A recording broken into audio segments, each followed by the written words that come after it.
Everybody okay? Yeah, looks like you're going to live.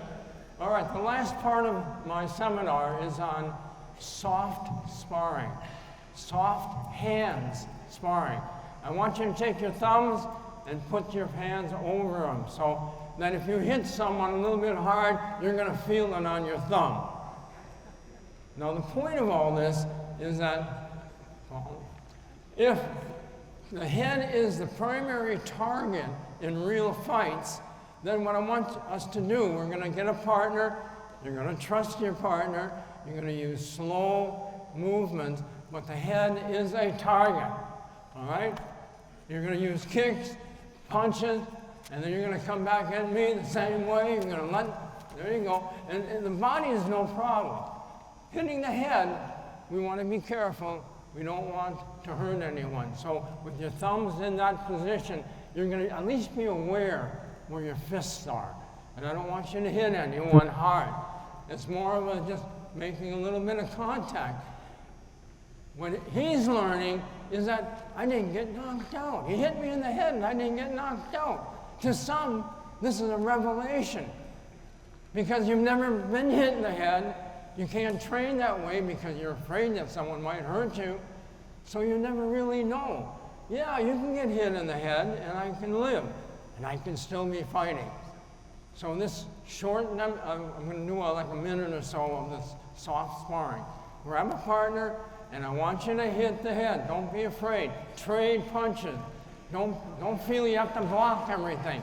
This is a training for people who are afraid to get hit. Go. Okay, 30 more seconds. Let's go. And again, like in shadow sparring, there's no stopping, no pausing. Keep going. Now you're using your Uechi. You should be able to do some blocking, intercepting. But both parties move slowly, move softly.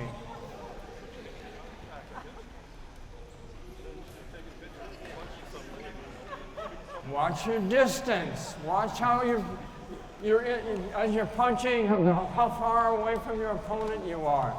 These are all things that shadow sparring can release for you, teach you how to spar. Don't kick hard, kick softly, slow.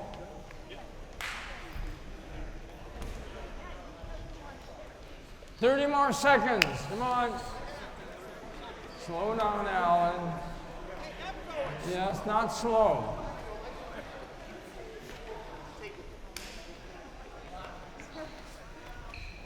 Slow, slow. That's the biggest problem you have to overcome, is you're wanting to compete. The moment you start competing with your partner, he no longer is a training partner. Now he's an opponent.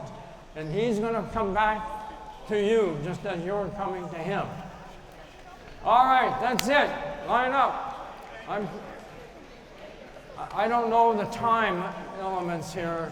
Mr. Durkin is up next. And anybody got the time? It's 1:58. 1:58. Oh, well, I gotta get it off the stage. Come on, gather around, get close, get close.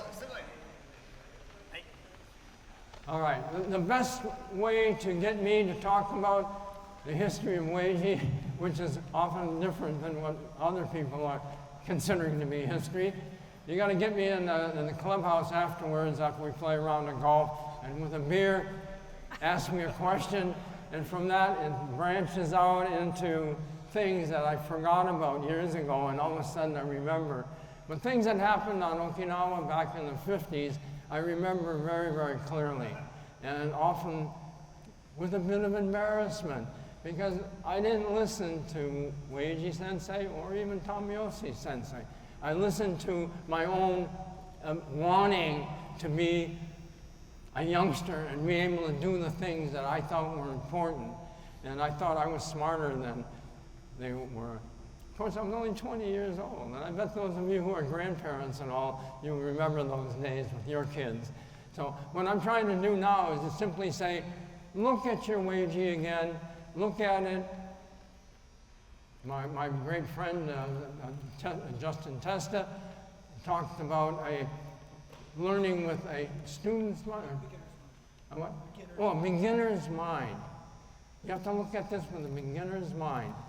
And if you start looking at everything you do, everything about Sanchin is important in its simplicity. But the moment you start trying to add things to it that are not relevant, like speed, you take away some of the importance. You keep cutting things off of Sanchin. And next thing you know, you're left with very little. Until you're like 50 years old, and then you start saying, oh, maybe I'll look back on Sanchin again. And you start realizing there's so much there.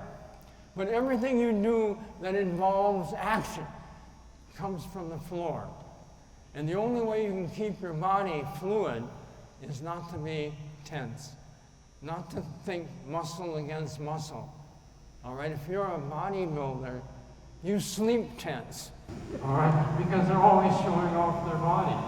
But in Uechi, we don't have to be tense all the time. We can save that focus, that tense moment where you're making contact, the time on target.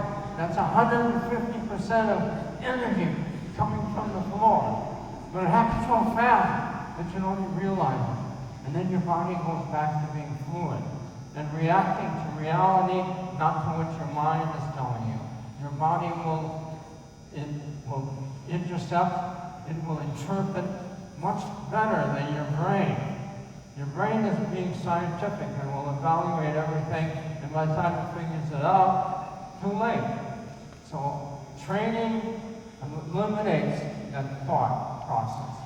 The next thing you know, you're just reacting. And that's a beautiful feeling. And when you're going through your Sanchin, it happens without thought. It happens without any pressure. And that is Uechi-Ryu. Thank you very much.